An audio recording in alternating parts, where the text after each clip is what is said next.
Mec, est-ce que tu connais le jeu Doom Eternal? Ouais, de nom. C'est pas le jeu où tu tues des trucs, c'est gore et tout. Oui, mais pas que. Oui, mais c'est pas un peu stupide et creux? Alors non, et wow! Est-ce que tu parles de toi-même? Ouais, t'es un drôle toi, hein. Et pourquoi tu me parles de ça? Eh bien, figure-toi que j'ai beaucoup aimé ce jeu. Ouais, et? Même plus, j'ai trouvé excellent en fait. Bon, ok, viens-en en fait. Outre que le jeu nous propose une expérience vidéoludique originale, un gameplay brutal, nerveux et stratégique, et surtout une bande-son aux petits oignons, j'ai l'impression que ce Doom Eternal ne s'inspire pas que de ses origines ou bien d'autres références simples à la pop culture par-ci par-là, tu vois. Ouais, peut-être, j'en sais rien. En fait, à un moment dans le jeu, on se retrouve dans un niveau avec un monde qui ressemble à s'y méprendre aux enfers qui s'appelle Exultia.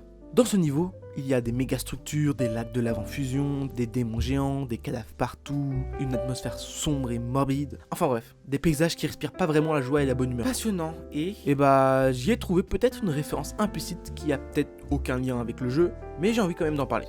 Super. Parfait. Donc puisque t'as l'air si intéressé, je vais t'en parler, hein. Cette mission, ce paysage rempli de lave me font penser au tableau du Pandemonium par John Martin.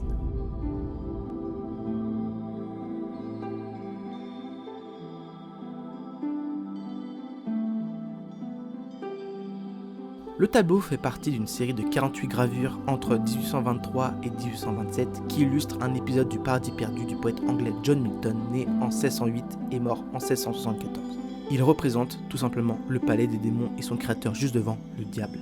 Le tableau s'inscrit dans le genre du romantisme noir, un sous-genre pictural et littéraire du romantisme qui a connu son apogée au XVIIIe siècle.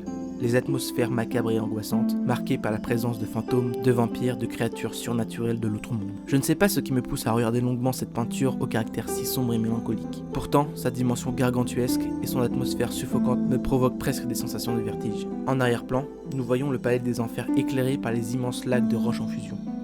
Un bâtiment menaçant, enfermant en lui les pires monstruosités. L'architecture du Pandemonium n'est pas sans rappeler celle imaginée par l'architecte Charles Barry pour le futur palais de Westminster, dont les 2 chambres ont été détruites par un incendie de grande ampleur quelques années plus tôt, en 1834. Et là, au premier plan à droite, nous voyons le diable en personne. Casqué et portant une lourde asta, une lance utilisée par les légions romaines, président à une assemblée de démons. Il a l'air de crier au rassemblement de ses troupes. Étrange, le nom de la mission dans Doom Eternal est Exultia, ce qui veut dire en latin le cri. J'aime cette peinture car c'est la première fois qu'un tableau titillait autant mon imaginaire, tout comme les paysages de Doom Eternal l'ont fait.